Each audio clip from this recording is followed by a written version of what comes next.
Entramos en el último bloque de la entrevista con Juan Grompone, donde nos va a explicar cómo va a ser la humanidad del futuro.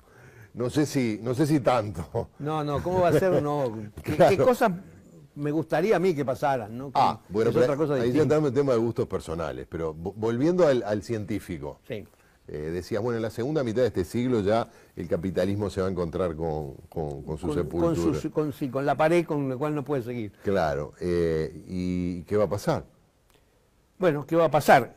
Va a pasar lo mismo que pasó tantas otras veces, es decir, lo mismo que pasó con las sociedades esclavistas, lo mismo que pasó con las sociedades feudales. Es decir, hay un momento de desconcierto y se empieza a construir otra sociedad nueva. Y la tarea de construir una sociedad nueva es una tarea difícil, es decir, siempre llevó mucho tiempo construir una sociedad nueva. Hay muchos ensayos, hay muchas pruebas y hay mucho que pensar en lo previo. Está bien, lo que ocurre es que hay que ver dónde ponemos el comienzo del capitalismo. Si en la revolución industrial... No, mucho antes. Porque alguien puede decir, bueno, pero en realidad la acumulación, que es un tema del cual no hablamos, que es la clave del capitalismo, ¿verdad? El principio de decir, bueno, lo que produzco me lo quedo, y eso puede ser, en fin, mucho más de lo que tenga el que está al lado, de acuerdo a lo que pueda haber producido. Alguien puede decir, todo eso comenzó hace ya algunos miles de años, cuando el hombre se hizo sedentario, y empezó a tener un sentido de la propiedad. Tanto no, tanto. Es decir, es el comienzo de la propiedad privada lo que va a ser cuestionado, el capitalismo comienzo de la contemporáneo. Sociedad capitalista, el comienzo de la sociedad capitalista. La sociedad capitalista, hay un capítulo ahí que se llama Las revoluciones capitalistas, Sí. donde ahí analizan las distintas que existieron. El comienzo, el embrión del capitalismo ocurre con las cruzadas. Es decir, las cruzadas desatan una cantidad de cosas, en particular el comercio de Oriente. Desatan una cantidad de cosas y ahí empiezan a acumularse el capital, empiezan a formarse las primeras fortunas. Los caballeros templarios eran banqueros, Por ejemplo, entre otras cosas. Y ¿no? los italianos, los venecianos eran los que llevaban a los cruzados Claro. y cobraban por llevarlos y por traerlos, en fin, hacía todo eso. De modo que ahí empezó. Pero la primera sociedad capitalista ocurrió más o menos en 1400, que fue en Suiza. Suiza fue la primera sociedad capitalista como tal que se armó. La segunda que se armó fue Holanda, y ocurrió en 1600. Hay un eje, ¿no?, que va de la actual Holanda a Venecia y de ahí a... Eso tiene que ver con el Mediterráneo. comercio, con todo el comercio que desató las cruzadas. Claro. ¿No? La segunda fue Holanda, cuando se logró independizar de España. La tercera fue Inglaterra, cuando logró romper con Permitimos una digresión, porque el origen del periodismo también se establece allí. Claro. Porque esos comerciantes y esos banqueros, si algo necesitaban era información Claro. Rápida y de calidad para tomar decisiones. Sobre todo para los precios. Claro. ¿Cuánto costaba el té en China, por ejemplo, este año? ¿No? Bueno, entonces la tercera revolución fue la inglesa, que fue en 1640, más o menos. La cuarta revolución... Pero esa ya tuvo que ver con cuestiones referidas al ordenamiento político y a las libertades individuales. La holandesa también.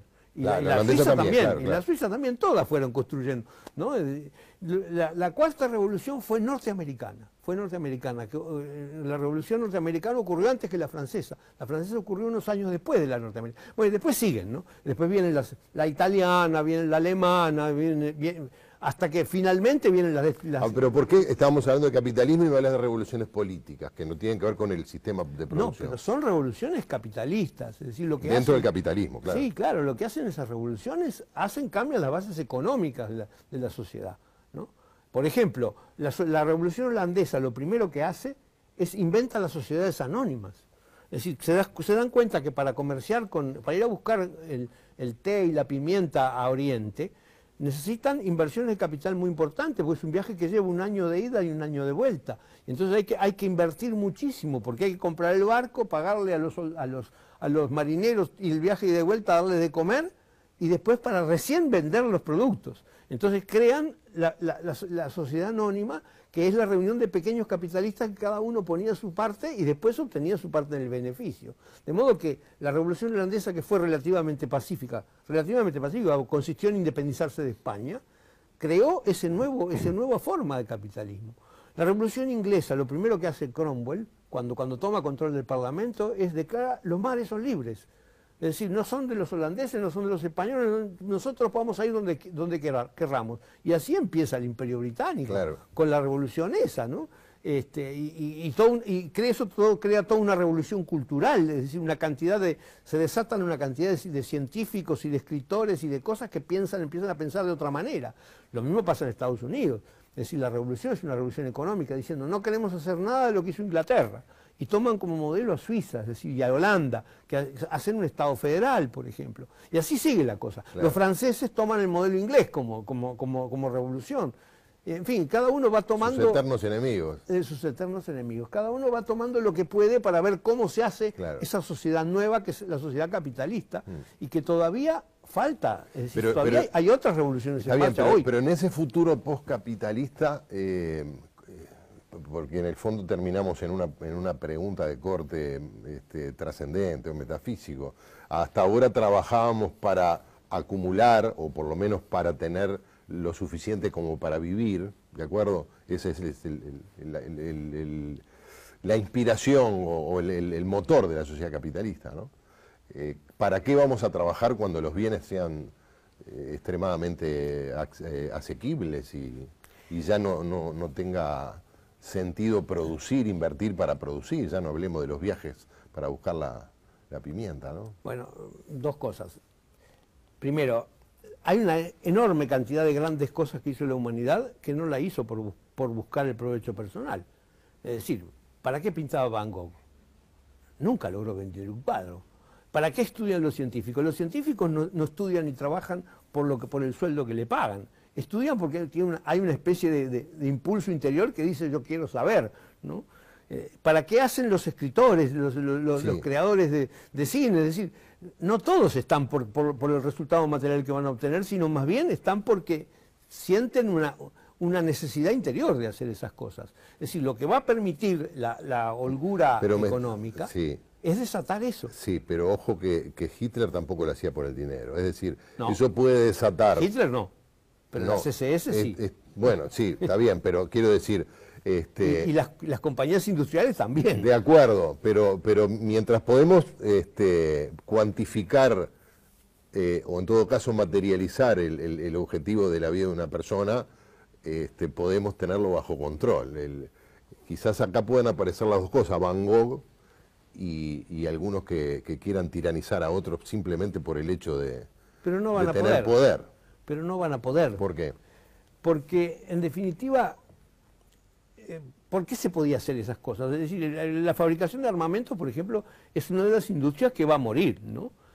Porque las propias guerras van a ir muriendo. Es decir, ya no va a haber más guerras mundiales, por ejemplo, porque ya no hay más reparto del mundo que hacer. El reparto del mundo ya terminó en la Segunda Guerra Mundial, ¿no? Pero avisale a Putin, porque está reclamando un pedazo de la torta mayor a la que tiene. Esos son resabios. O a Irán. Son resabios de la Segunda Guerra Mundial. Está bien, pero es un resabio arriba de un arsenal nuclear. Sí. Pero una de las cosas que es realmente superflua es la fabricación de armamentos, ¿no? Es decir, es realmente superflua. Y pienso que es una de las cosas que va a desaparecer. Si no va a tener sentido fabricar armamentos, porque ¿contra quién? ¿Qué voy a tener que conquistar? ¿A quién voy a querer conquistar? Al infiel. No, eso. La conquista del infiel no es una batalla económica. ¿Vos pensás que es una batalla económica las guerras de...? Yo diría que sí, el ejemplo lo hizo Turquía. Es decir, cuando Turquía es el único estado laico musulmán, ¿no? Sí. Antes era un poquito más laico que ahora. Menos laico. Antes era un poquito más laico que ahora, pero digamos, básicamente durante 50 años fue un estado muy laico. Sí. ¿Y por qué fue un estado muy laico? Porque lo que hizo hizo una revolución capitalista.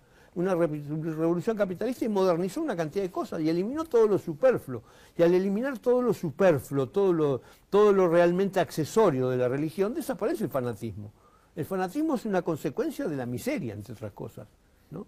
Es decir, que ¿por qué yo estoy dispuesto a matar, a morirme con una bomba para matar a aquel? Porque me espera el paraíso. Es curioso porque la gente mira a las bestias del ISIS, decapitar cristianos o decapitar gente, y bueno, ahí están sus combatientes, ¿no? Y piensa que lo hacen por fanatismo, que de verdad lo hacen, pero son financiados por los ultramillonarios de Qatar, o de Arabia Saudita, que es aliada de Occidente, los dos son aliados de Occidente, ¿no? Y por los fabricantes de armamento de todos lados, ¿no? Es decir, las guerras que han desatado los fabricantes de armamento son increíbles. Sí, Ya lo dijo Eisenhower al final de su presidencia. Eisenhower, que había sido el general en jefe del ejército ganador de la Segunda Guerra, dijo: no puedo con el complejo industrial militar norteamericano, me mandan, me gobiernan el país. Entre otras cosas por las implicancias que tienen sobre el mercado de trabajo, de los capitales. Sí. Es que, bueno, tenemos que terminar esta entrevista, pero fíjate que no hablamos nada de política partidaria, No. pero empezamos hablando de Marx, del impacto brutal que tuvo el marxismo de Marx sobre el mundo de las ideas y de cómo se empezó a mirar, incluso desde una perspectiva capitalista, ¿verdad?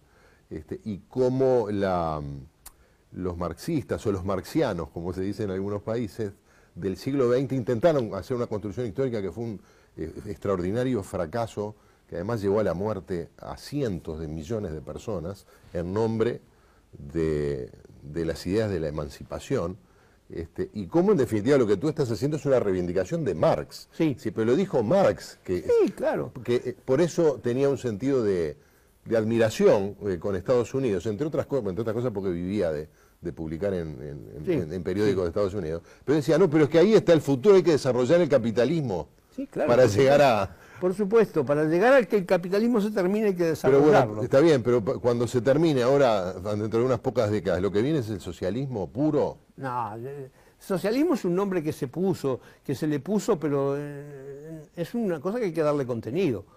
Porque básicamente lo que hay que eliminar es el trabajo asalariado. Es decir, que a mí me paguen un salario para estar a las órdenes de otro que me dice hacer tal cosa, ¿no?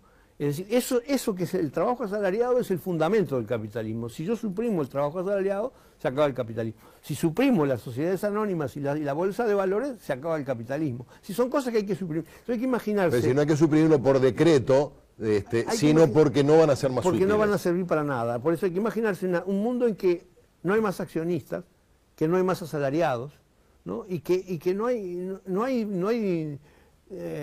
que haya abundancia de bienes materiales, ¿no? Que haya abundancia de bienes materiales. Por lo tanto, pero los bienes, para que sean abundantes, hay que seguir produciéndolos. Por supuesto. ¿Y por qué alguien va a producir si no es para hacerse con una utilidad? Pero la utilidad va a ser, yo voy a producir porque a cambio de eso me van a dar los alimentos, la ropa y el entretenimiento que voy a consumir. Es decir, es clarísimo, tengo que hacerlo porque para recibir lo que necesito. Pero es como pasa ahora. No, pero ahora pasa a través del salario.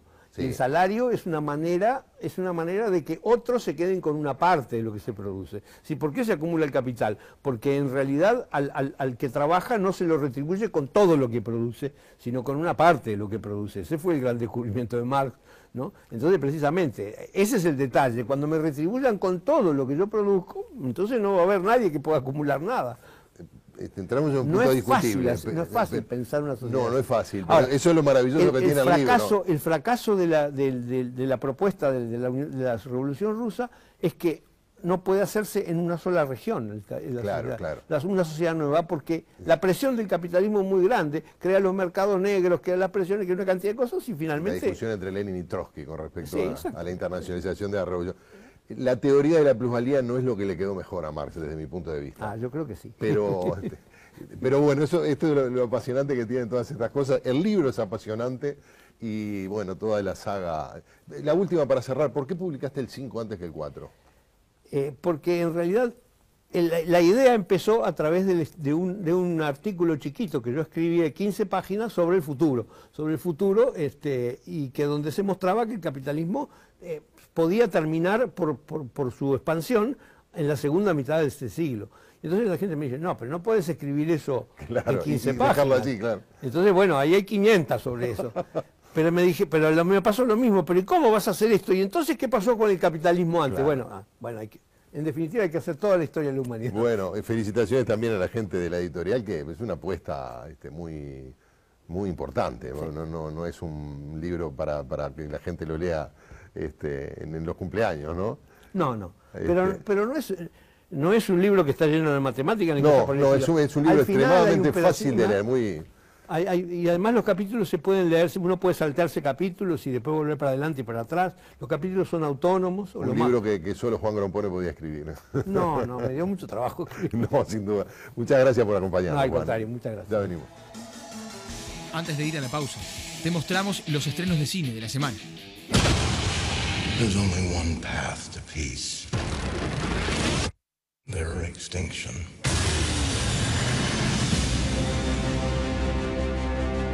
I tried to create a suit of armor around the world, but I created something terrible. Artificial intelligence. It's called the Ultron program. Well, you amazingly failed.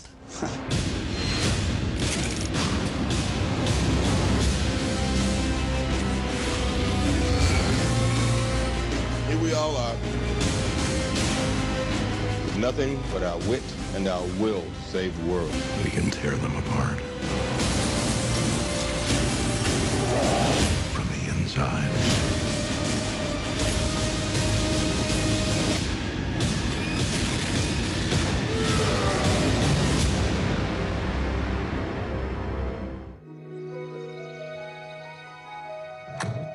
Ma'am, it says here you were born in 1908.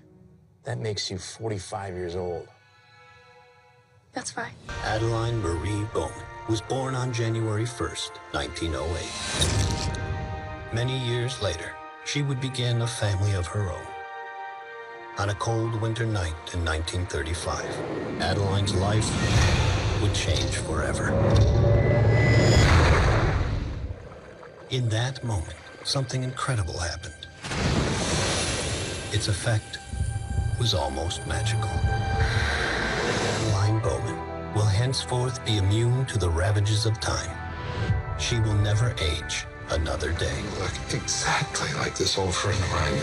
We were very close. It's not the same when there's no growing old together.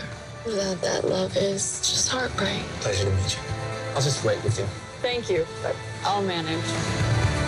Wait, How do we get in touch? I've been running for so long. Adeline! I don't know how to stop.